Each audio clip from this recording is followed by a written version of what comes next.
Okay, Um, perfect. and we're live. Hey, folks, thanks for tuning into the BAMF podcast. I am your host, Mike Lafferty, and we are here today with a large roundtable to talk to Ashley Warren from the RPG Writer Workshop.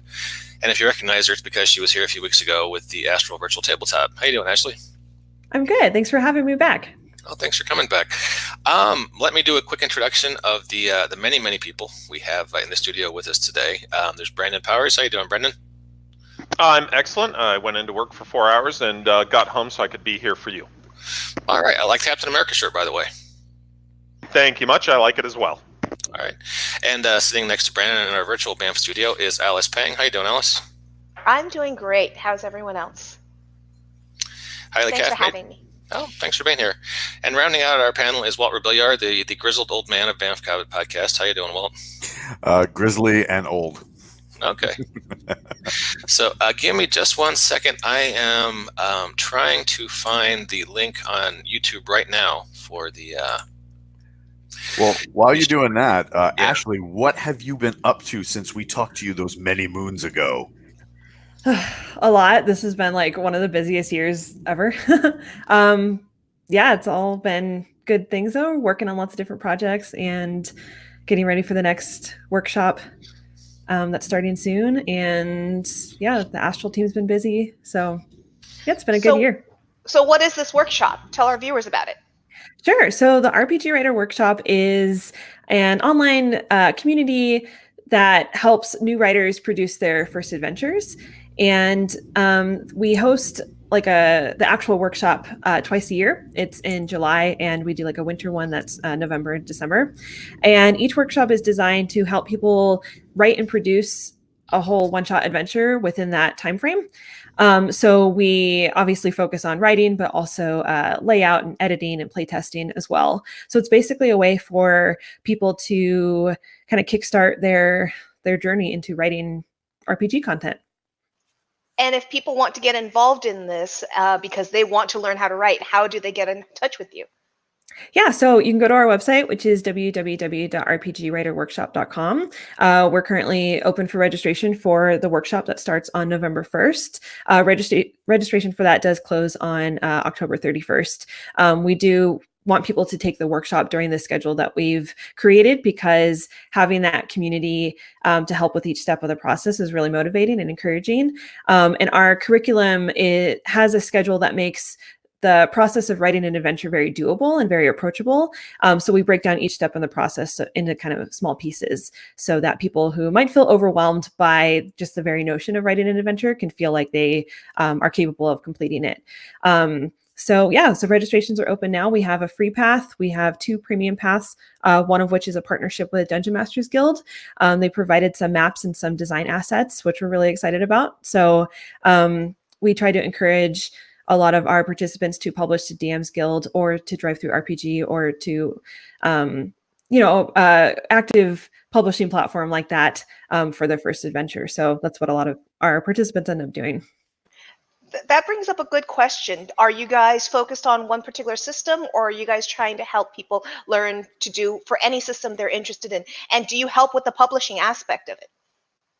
So our workshop is for any game system. We do have a large community of D&D writers just because that's so popular right now, and a lot of people are eager to write D&D content. So that's why we're offering a DM's Guild specific path for people who do want to write D&D 5e content. But we've had lots of writers write for other rule systems, including Call of Cthulhu and Fate and Pathfinder, Starfinder. And we would love to offer more kind of resources for those different game systems. It's just a matter of having kind of game experts who can help us develop the curriculum for each of those different game systems, because there's a lot that goes into all of that. So I would say that we are welcoming to anyone who wants to write for their favorite games, as long as there is a way for them to publish content under a licensing agreement, which is great about Dungeon Masters Guild and Drive Through RPG, is that they have those community content programs already in place. And we do help with publishing in the sense that we help all of our writers get their adventures into a publishing format, so that by the end of the workshop, that's considered our publishing day. And so usually on that day, like dozens of adventures will go out into the world. So our goal really is to get people to that point. And in all fairness, I mean, while this podcast is focused on superhero RPGs and that kind of stuff, D&D really is the 500-pound gorilla in the room. So Yeah, it's hard to deny its popularity, and there are a lot of opportunities for writers in D&D content. So it's not really a bad place to start. We have seen that a lot of people have started there. They'll start because they're familiar with D&D 5e, so they'll write for that. But they'll branch into other rule systems once they're comfortable with that process. So we definitely think it's kind of like a gateway into writing for RPGs in general. The lucrative world of writing for RPGs in general. Right. How's that fortune of yours going, anyways, Mike? See this mug? It's solid gold. And it's constructed so well, I would never have guessed that. Anyway, speaking of work, I noticed you have a job board on the Writer Workshop. We do. It's very, very new. One of our goals for the workshop is to expand our resources and our course offerings. The workshop that starts in November is the fourth of its kind that we've done, but our community has really grown a lot since we did our first workshop in summer of 2018. So we're really trying to offer more resources that really help writers start careers in the tabletop industry. And there's lots of ways that you can do that. We don't necessarily have just writers who are part of our community. We have editors and layout artists and sensitivity readers and things like that. So we're trying to be kind of the connector between independent writers and publishing companies and kind of the goals that people have for their writing careers. So the job board is one step in that. So we just started it. It really just went live when our registration went live for our upcoming workshop. What's cool in the job board is that we have a creatives for hire spreadsheet that anyone can be added to. You just enter through the form, and if you're someone who's looking for work in the tabletop industry, you can be added to it automatically. And people approach the workshop a lot for recommendations for writers or artists that they think have potential. So we do our best to try to send opportunities to our community. And a lot of people have found lots of different, not necessarily major, world-changing jobs, but opportunities that have gotten them to the next step in their careers. So hopefully this will be another way to connect people to those opportunities. Okay, and just two things. I put the YouTube link in our private chat, and I also put it up on Twitter with you guys tagged.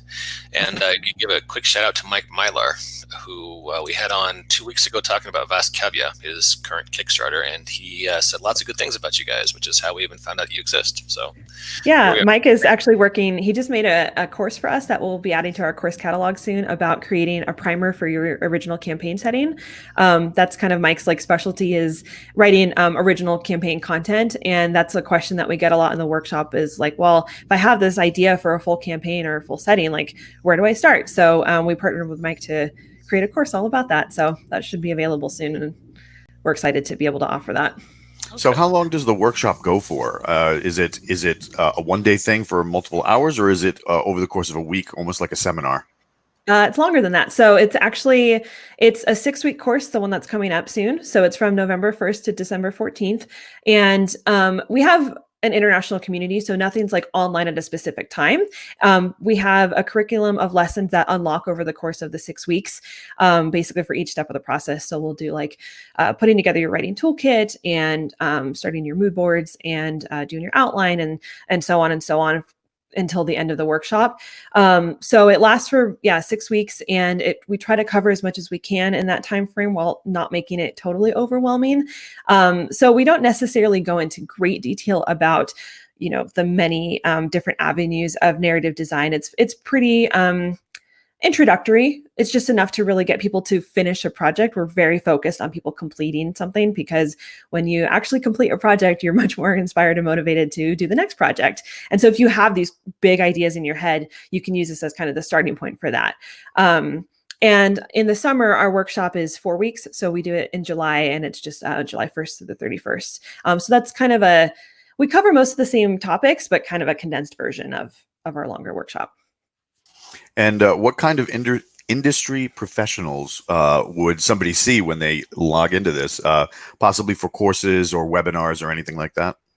Yeah, so our curriculum is created by people who are active in publishing on Dungeon Masters Guild and Drive Through RPG. JBC Perry, who is very active on Dungeon Masters Guild, he's created some really incredible projects like Call from the Deep, which was a DM's Guild bestseller for a long time.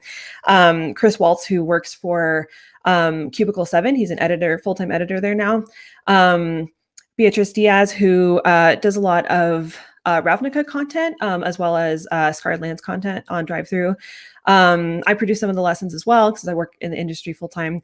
And I'm trying to remember, we have quite a robust group of instructors, and we try to recruit people who have kind of a specialty within writing RPG content. Like some people really enjoy doing the design or the mechanics or creating NPCs.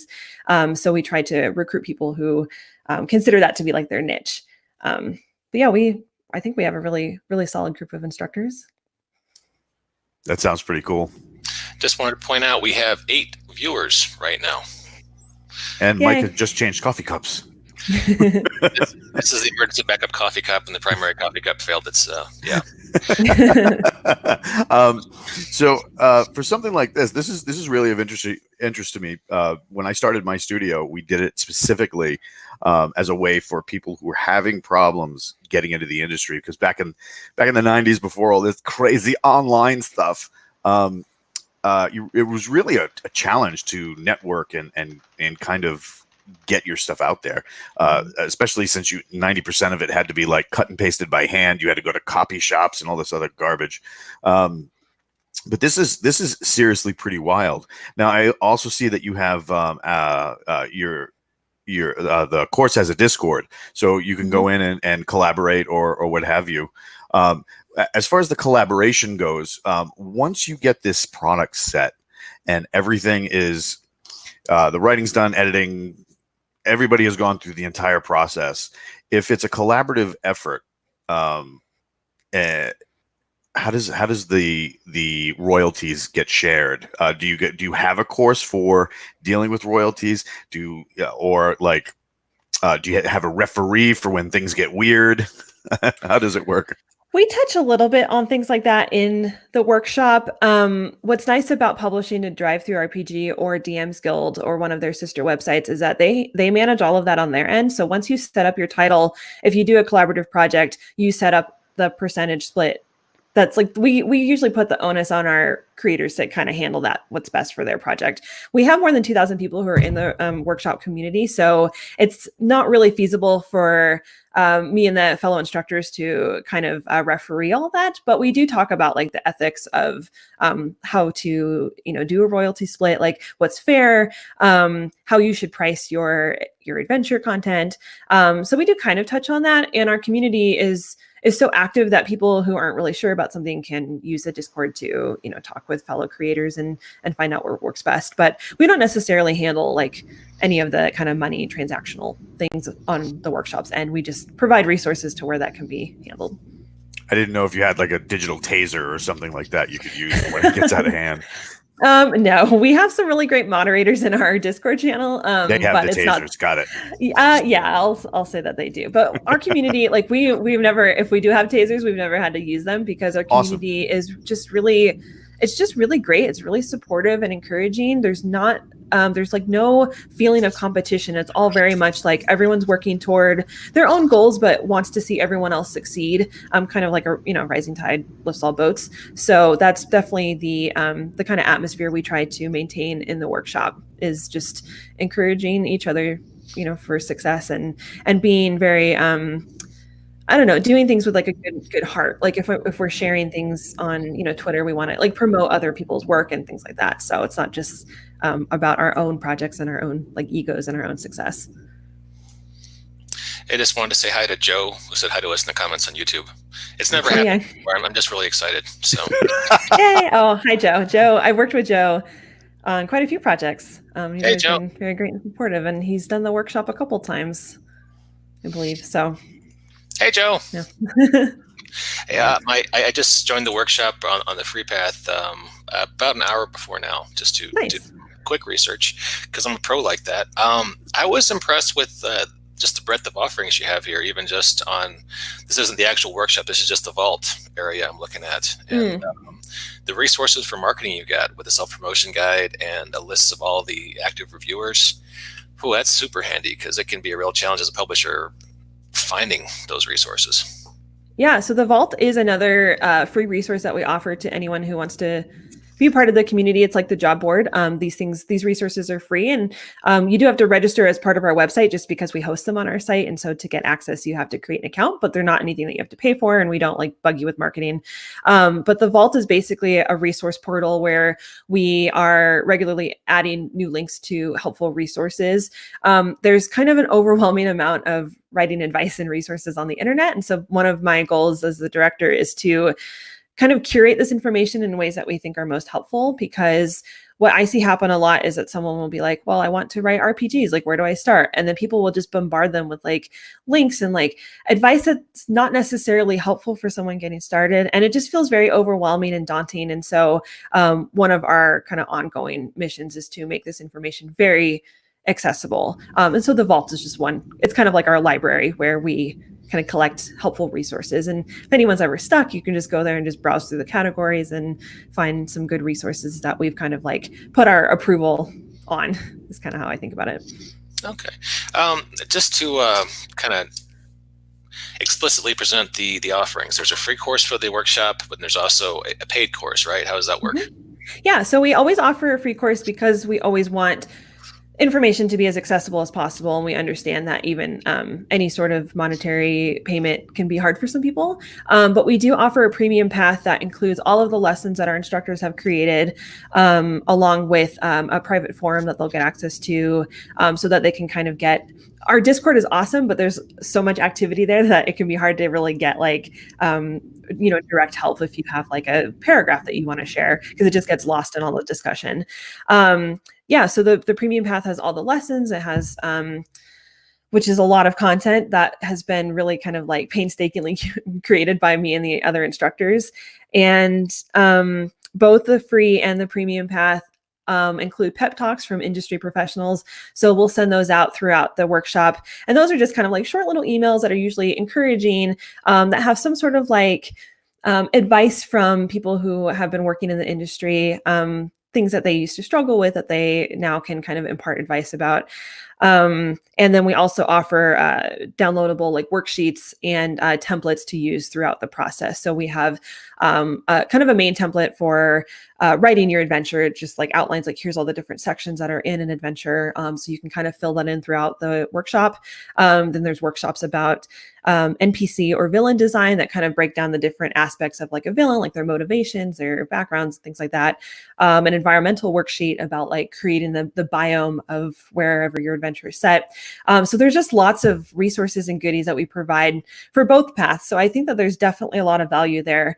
But for people who are pretty serious about getting started, we do recommend the premium path just because you do get all of the lessons, and there's some really good information there. Even done the workshop, I have planned all the curriculum, and I always learn something every time I run the workshop, just because I always do it alongside our participants. I always work on a project with them.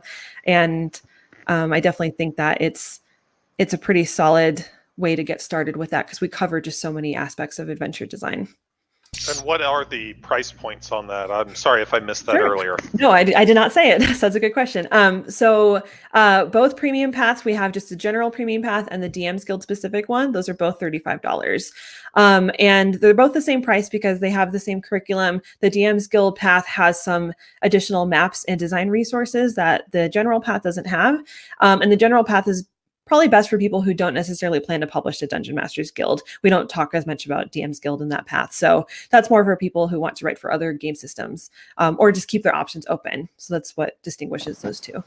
And so, I sign up November 1st, I'm going along trucking, and then the second week in November, all of a sudden, my dog shoots my grandmother and my life goes to, hell in a handbasket.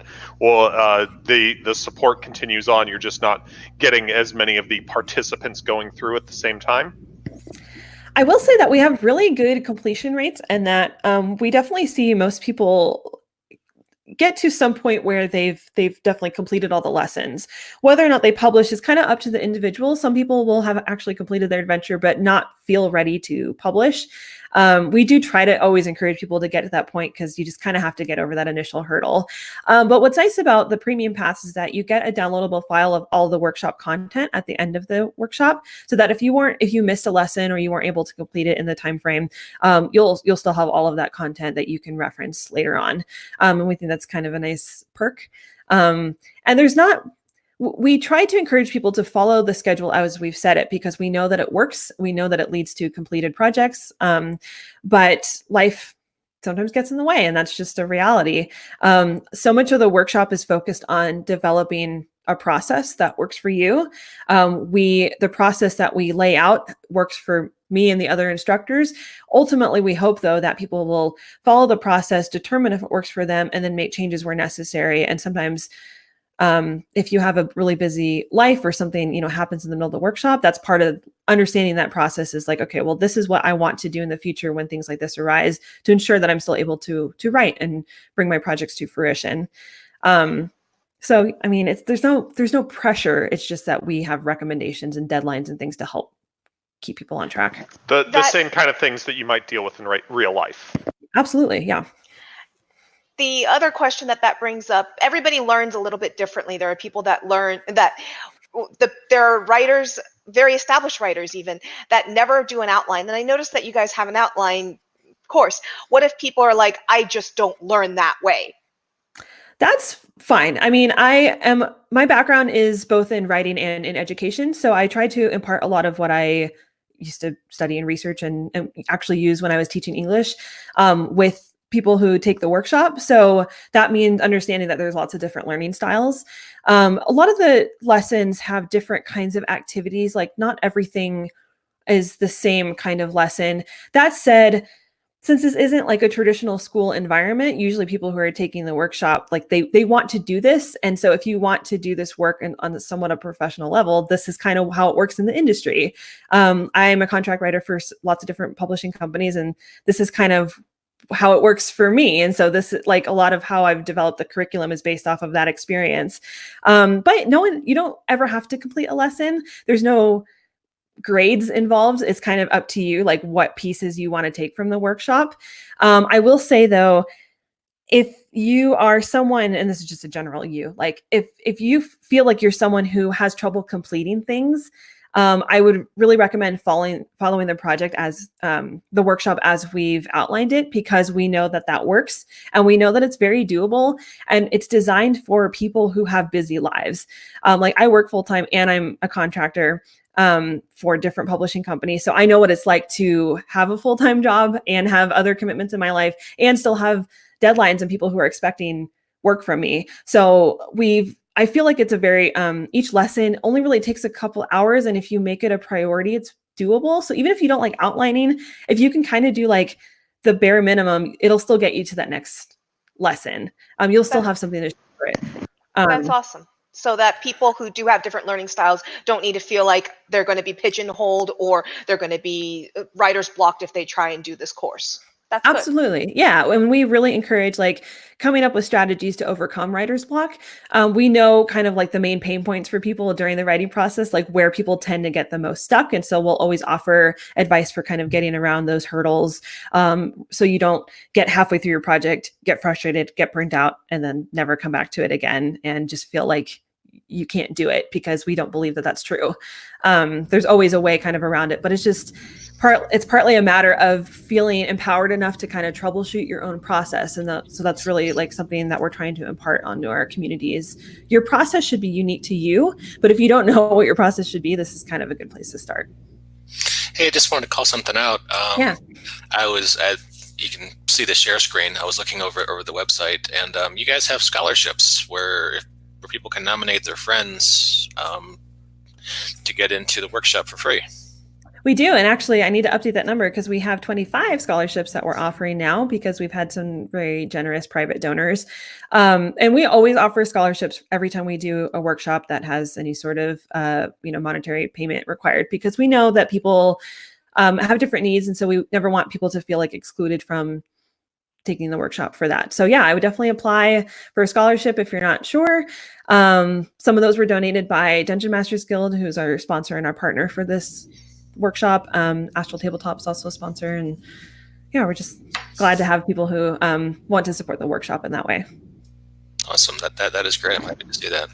I'm also happy to see the editing and revising and playtesting, because those seems like two areas that sort of perennially need attention. So yeah, it's tricky because those, and we're actually planning on having courses that are specific to those topics as part of our expanded course catalog next year, because those are easily things that kind of require their own approaches to education. So we try to at least touch on every aspect of writing and publishing an adventure in this workshop, but that doesn't mean that we can go that into detail about certain things. So we try to at least provide resources, at least get people started with playtesting specifically, because that's tricky. Like that, a lot of people aren't really sure how to find playtesters, what to do with the feedback once you get it, like how to facilitate a playtest. So I think those lessons are helpful, but they're kind of just starting points for those longer processes. It can be challenging sometimes getting your playtester says something other than, "Hey, good time. Right. It was great." Yeah, we have like a questionnaire that we give to all of our participants to actually give to people who are playtesting their adventures. So that gives them some structure for, this is the feedback that's important to game designers that you can then employ into your adventure once you receive that feedback, because it's not so much where it should feel discouraging. Like getting edits and playtesting feedback is exciting. It's good. It means that people care enough to make your project the best it can be, but it can feel kind of jarring to get what might feel like negative feedback, but it's really, this is the point in the process where you want that, because it's before you're releasing it to the public. So it's all good. But it's just, when you're new to writing, any sort of like feedback you get it's kind of painful. So it's just a matter of like learning how to accept that and apply it and, process it in a healthy way. Well, it's something you need to be prepared for. Oh yeah. Had kind of a funny experience. Someone was doing an actual play on the podcast of an adventure I'd written. And while we were playing it through, she's like, Mike, some of these jokes in the first couple pages are really self-indulgent. I was like, yes, that's true. I can see that now. Thank you for that helpful feedback. What were we doing? Let's roll some dice. So yeah, it was awkward, but it was also true. So, Mike, some of your jokes are self-indulgent. It's a high percentage. Wait, there are people that can tell when Mike's joking? Not that dry. Well, I might be. So I have another question for Ashley. This is obviously tailored toward first-time folks who have who are looking to get into that aspect of this publishing field. Mm-hmm. What about folks who might feel they need a refresher, or people who are doing it for a long time who want a fresh perspective? What can the course offer them?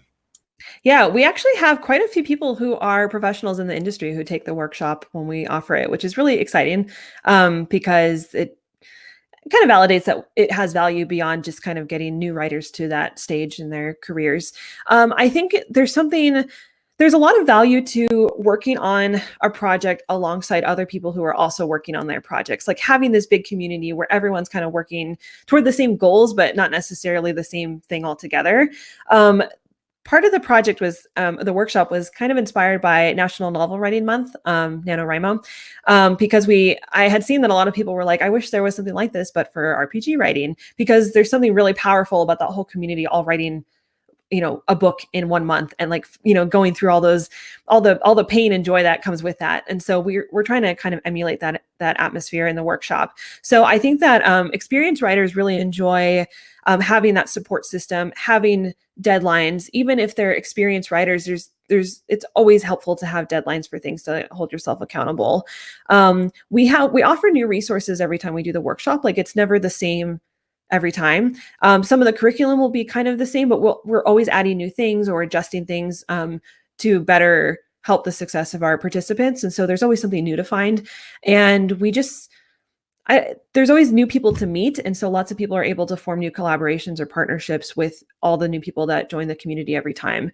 So it's not so much that it's only for people, it's tailored for people who are new, just because that's kind of like that's what I like to do most, is work with new writers, because it's really exciting to see people start their writing careers. But our community is built up of people with lots of different experience, including like our job board. Our Creators for Hire spreadsheet has a huge range of people who have worked in the industry for decades to brand new people who are just looking for their first project to work on. And it's really cool how everyone just helps each other, and no one's like better than anyone else just because they've been doing it longer. That's really cool. It really helps when you have a community that is inclusive, especially when some of that community includes people that you've seen names for on published works. Because you have somebody that's been there before, and their advice usually holds a lot of weight. So that's really cool. Yeah, I've been very fortunate to have a lot of my friends who work in the industry be very supportive of the workshop. We're doing a couple events at GameholeCon next week, including a panel and an actual workshop, a Write Your Encounter workshop. And so for the panel that we're doing, some of my friends, including Sean Merwin, James Introcaso, Rich Lecusfair, who have worked in the industry for a long time, including on some of the main like hardcover books by D&D. Like it's great to have them kind of share their support for the workshop, because they work full-time in the industry. They have a lot of publishing credits to their name, and they've been very encouraging about everything that we're doing. So I think it's nice for new writers to be part of our community and see that there's these kind of big names in there too, and that they're willing to help. I feel like what's nice about the RPG community in general is that people are pretty open and free with their time and support. Like it's there's always someone who's happy to give you, advice or encouragement, or take a look at your adventure, or give you a review. And I think we try to really foster that in our community. Now, if we had talked about scholarships earlier, so if people want to host a scholarship, is that scholarship attributed to them? Can they do it anonymously? Can they do it on behalf of someone? Yeah, any of those options. It's always up to whoever wants to contribute the scholarship for how they want to do that. If they want to contribute a scholarship and want their logo on the website, then we're always happy to do that. Most people like to be anonymous, which I think is really sweet, because they're just doing it for the love of wanting to see people become writers. But yeah, it's always, any of those options are always a possibility. Right on. That's pretty cool. Yeah, I thought that was a great idea, because I mean, you get into the RPG industry to make that bucket loads of sweet cash. Yeah. And you might have a great idea. I mean, when I started, one of the biggest hazards that used to hit everybody is you have a writer who had an idea, and I started off doing art and layout. So I'd get approached, and all of a sudden it would be like, yes, so this product is amazing, and we're going to give you exposure instead of money. You're going to make it on the back end. It's fine. And it's no, no, so I mean, it is great now to have this avenue to get somebody who's never done this before, so that they don't make those kind of mistakes, to kind of see the process from the beginning to end, and be able to host a scholarship. I think that's really amazing. Great idea on you guys. Well, thanks. I appreciate that. I would never want like $35 to be a barrier for anyone. So whatever we can do that's also why we offer a free path. Like, even though it doesn't include all the lesson contents, I feel like the free path is a pretty good place to start. It's also a way for people who aren't really sure if they're ready just to do the whole workshop to kind of get a taste of what it might offer. But yeah, I would never want someone to feel like they can't take it, or that they can't get started in writing because because the resources like aren't available to them. I feel like that would be like a form of gatekeeping, which I am definitely not in support of doing. So yeah, it's also very helpful to have partners like Dungeon Masters Guild who have believed in the project and can help support us monetarily, so that we can adequately pay our instructors and things like that too. Because there is money that goes into running this kind of workshop, all the many pieces that go into that. It sounds like a great way to course correct for people who may have started and need that little course correction on how to fix the mistakes they've made. And going back to 20 years ago, Brandon has a highly regarded published Living City game, Living City RPGA module. But back in RPGA, hey, we want all these new writers. We're not going to pay you a dime because it's exposure. But hey, all these people get to play your mod, and Brandon got voted as being his mod was very, very highly regarded for LC, but he got absolutely nothing out of it, and has no real credit to it either. He can't really put it on, make use out of it these days.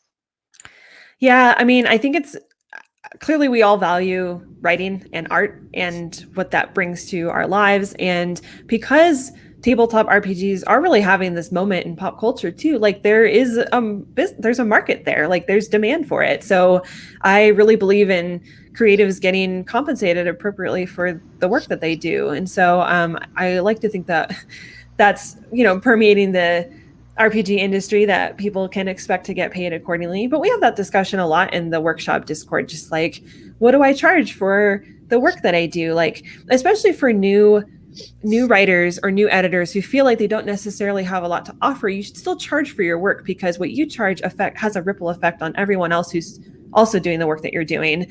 I think it's important to put a lot of effort into learning your skill set and having some sort of mastery of it. But just because you're new doesn't mean that your work doesn't have value. And there are lots of ways that you can, put together a portfolio. If you can collaborate on other projects and do revenue share, if you don't feel comfortable asking for, $30 an hour for whatever your skill set is or things like that. So there's still ways that you can benefit and earn money from your skill set even when you're new, in a way that doesn't kind of undermine the compensation that other people deserve who might have more experience. So that comes up a lot, but it's also a matter of like people feeling confident enough in their abilities to feel like they deserve to make money from it. And that, yeah, it might be, you can do these things as a hobby, but even as a hobby, you should still kind of earn something from it. And for people who aren't doing it as a hobby, you definitely need to find ways to value your work highly enough so you can make a livelihood. Now, there's a lot of emphasis on the writer aspect in a lot of promotional material. But what about artists, people who scribble instead of write down their ideas? Because like on the site itself, you have some really eye-catching candy on there as far as artwork goes. That spellbook image is just, oh my god, that is ginormously cool. Are there workshops for artists as well?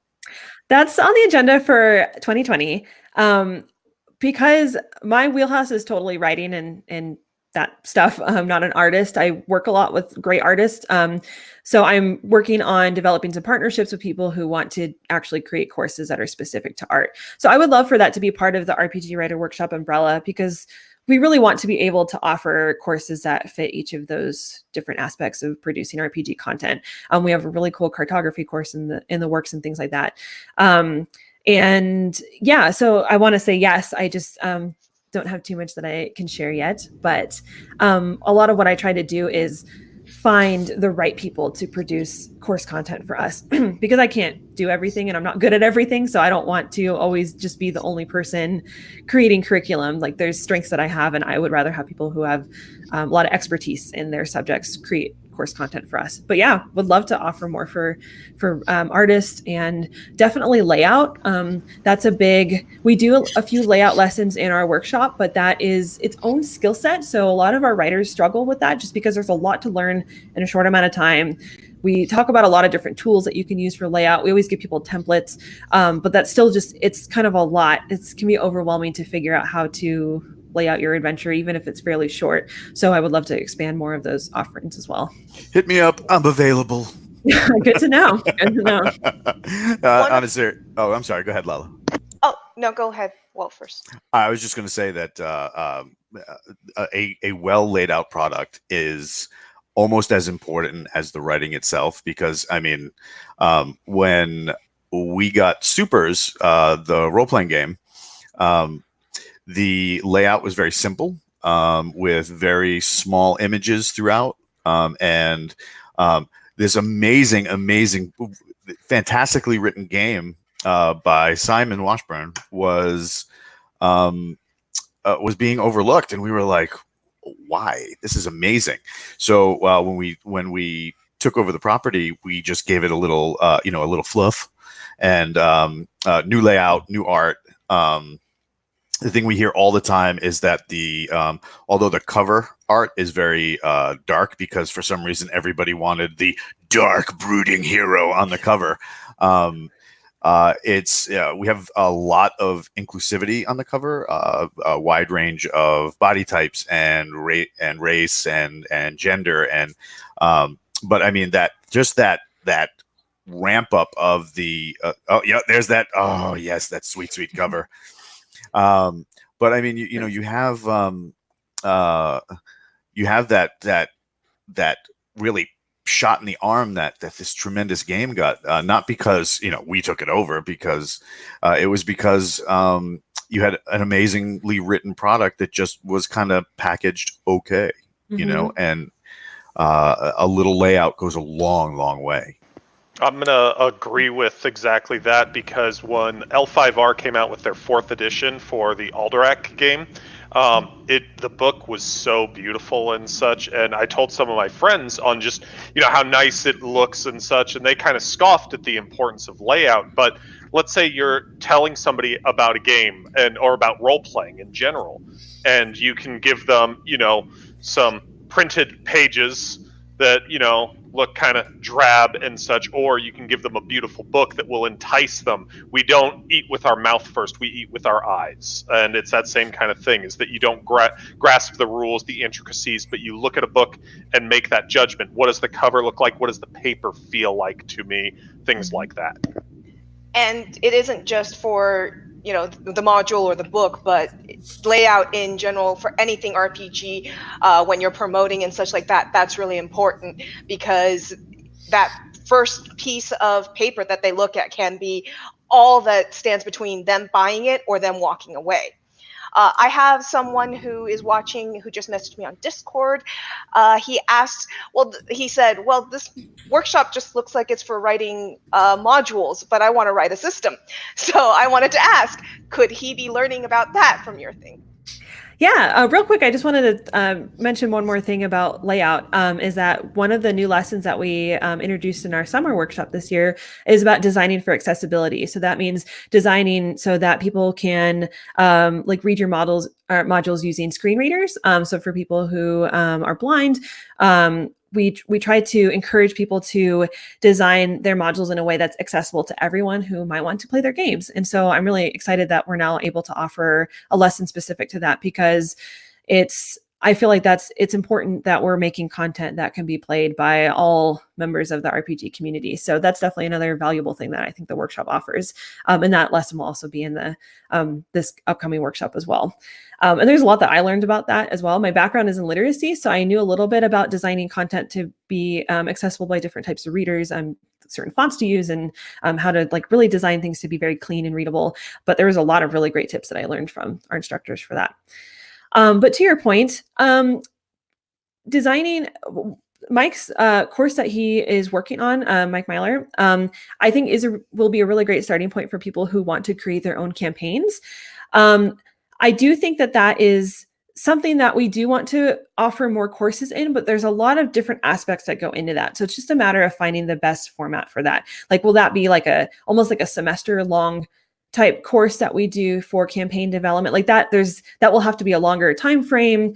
That will probably have to be a smaller group of people who are able to take those workshops. So we have to kind of come up with a format that will get people enough information that it feels very thorough, and we can go into a lot of those topics in great detail, but also not necessarily alienate our community. And because I consider like campaign development to be like it's not really your first stage. It's not really your second stage. It's like probably your third stage as like a writer who feels comfortable enough producing that kind of content. So we want to get people through those first two stages where they can at least create their first adventure, then they create a longer adventure, and then they can feel comfortable creating their own unique settings and things like that. So on the agenda, but not our top priority right now, because there's a lot of other needs that we feel we need to meet.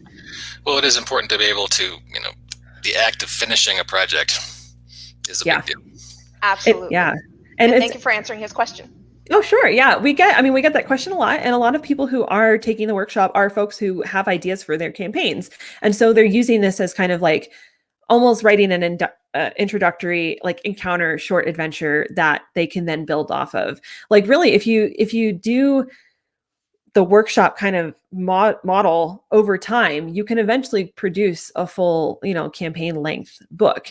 But if you've never done anything like that before, it's not that I want to deter people from jumping into the deep end, because I think you should always take risks creatively, but people get burnt out very quickly doing that if they've never done it before. It's a lot to take on. I really don't recommend it. I really think that start with an encounter, then you do an adventure, then you do maybe a supplement, then you do a series where you do 3 to 5 adventures, then like you work your way up to that. I personally am not, I'm a big believer in that not every idea needs to be a big idea. Sometimes you just need to get an idea like out of your head, out of your system. You might feel like it feels really epic and deserves to be a campaign, but maybe it just needs to be a one-shot adventure and you kind of can satisfy that idea. And then you think of another great idea that might work better for a longer piece. So I think the more you write, the more you publish, you're able to kind of filter through those ideas, because a lot of people think that their first idea is their best idea and they get really excited about it and they overcommit and it becomes too big and then they never finish it. And then they kind of always have that feeling of defeat that they weren't able to see it through. And so you can always start small. I can think of several friends in the RPG writer scene who've got these magnum opus. What's the plural of opus? Is it opie? Sure. These massive genre-busting systems in notebooks that they're just going to write and get out there. It's going to be a world beater. And then, they kind of hit the wall and they talk about it and it just never quite, I like writing short adventures myself. It's kind of what I publish because you can get them done and move on. You know, you don't have to hunt Moby Dick. You can go fishing at the pond down the road and that's okay. Yeah. According to Word Hippo, by the way, the plural of opus is opuses or opera. Ooh. I like opera. That's cool. Well, hey, we're coming up on the top of the hour when I must end my lunch break and return to the drudgery of my corporate slave lords.